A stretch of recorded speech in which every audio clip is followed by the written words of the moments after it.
Here we are playing Resident Evil 5. This is a brand new demo that we've created specifically for E3. What we're seeing here is Chris Redfield, returning hero in action. It's been 10 years since Chris was caught up in all the bad stuff that happened in Raccoon City. As you can see, over the last 10 years, Chris has been working out. He's a little buffer. Also belongs to a new organization. It's called the BSAA.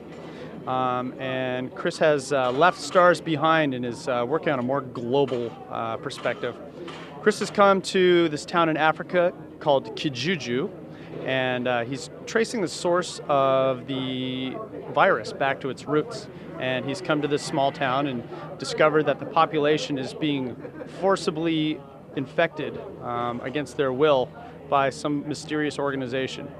So the Re5 storyline is going to tie together elements from the entire Resident Evil series. We're in Africa following the storyline that was kind of exposed back in Resident Evil 3 and also in Resident Evil Code Veronica. So Chris has come here and he's been partnered up with a new character to the series, Sheva Alomar, who actually belongs to the African branch of BSAA. Here's Sheva here. This is showing co-op in action. So Resident Evil 5 is designed as a co-op game. At the Microsoft press briefing on Monday, we showed online co-op for the very, very first time, and people were genuinely excited. There was actually an outburst of spontaneous applause, which we found intensely gratifying. So the good news is that players will be able to connect through the PlayStation Network or Xbox Live, find each other, and jump into games and help each other out. But if you don't have a buddy or you don't feel like being social, the game is going to fill in with some pretty rock-solid AI on Sheva. You can see even at this early stage, Sheva has jumped up or has been tossed up to the area above, and she's providing cover fire for Chris while he's facing this oncoming rush of infected guys. Sheva's now come down off the rooftop, and she was actually using her AK-47 for a while to dust off these guys.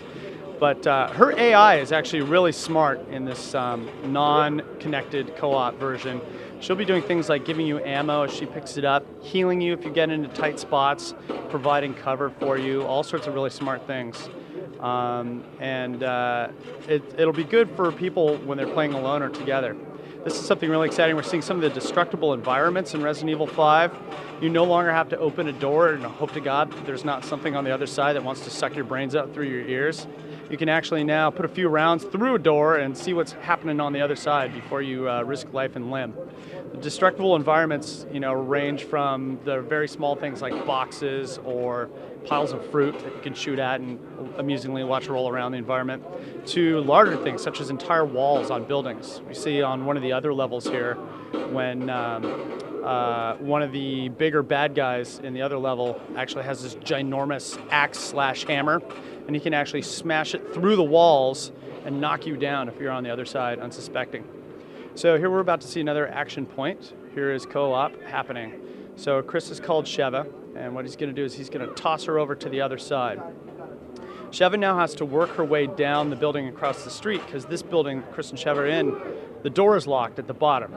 So as Lindsay is playing here from Chris's perspective, what he's going to have to do is first take care of that dude, and then he's going to jump down to the level below. He's going to switch over to his sniper rifle.